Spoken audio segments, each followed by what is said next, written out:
آمنت بالله وملائكته وكتبه ورسله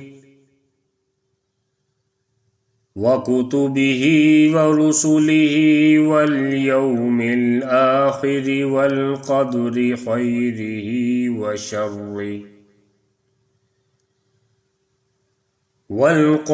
خيره وشره من الله تعالى والبعث بعد الموت. آمنت بالله كما هو بأسمائه وصفاته